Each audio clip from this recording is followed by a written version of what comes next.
ങ്ങളും നമ്മുടെ നാട്ടിൽ ഓരോ കൂത്താടി ഇതുണ്ടല്ലോ, ഓരോ എന്താണ് നാട്ടിലെ ആചാരങ്ങൾ, പൈസയും വെറുതെ ചിലവാക്കുന്ന, സമയം ചിലവാക്കുന്ന, ഇസ്ലാമിനെ കൊല്ലുന്ന കുറേ ആചാരങ്ങൾ നമ്മുടെ നാട്ടിലുണ്ട്.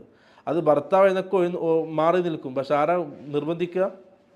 പെണ്ണുങ്ങൾ. അങ്ങനെ ആ പാടില്ല. പെണ്ണുങ്ങൾ, ഭർത്താവ് അതിൽ നിന്ന് സപ്പോർട്ടായിട്ട് കൂടെ പെണ്ണുങ്ങൾ നിൽക്കണം. അപ്പം മക്കളും ഉണ്ടാവും. അപ്പോൾ ആ കുടുംബം ദീനനുസരിച്ചുള്ള കുടുംബമായിട്ട് മാറും. ആ രീതിയിലാണ് വേണ്ടത്. അങ്ങനെയാണ് റസൂൽ സല്ലല്ലാഹു അലൈഹി വസല്ലമയെ ഖദീജ റളിയല്ലാഹു അൻഹ സംരക്ഷിച്ചത്. ഓരോ പെണ്ണിനത് കഴിയും ഭർത്താക്കന്മാർ ആ രീതിയിൽ സംരക്ഷിക്കാൻ. അപ്പോൾ ആ ഭർത്താവിന് നല്ല ഇതുണ്ടാവും, ആവേശം ഉണ്ടാവും. പിന്നെ ആ കുടുംബത്തിൽ നല്ല ദീനനുസരിച്ചുള്ള കുടുംബമായിരിക്കും. ഭർത്താവ് എന്ത് ചെയ്യും? എന്ത് ഒഴിവാക്കേണ്ടതൊക്കെ ഒഴിവാക്കും, സ്വീകരിക്കേണ്ടത് മാത്രം സ്വീകരിക്കും.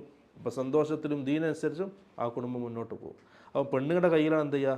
കുടുംബത്തിൻ്റെ ഇതുള്ളത്, ഭദ്രതയുള്ളത്. അവൾ ഇളക്കി വിട്ടാൽ പോയി, അത് മുറുക്കെ പിടിച്ചാൽ ആ കുടുംബം നല്ല രീതിയിലുണ്ടാവും.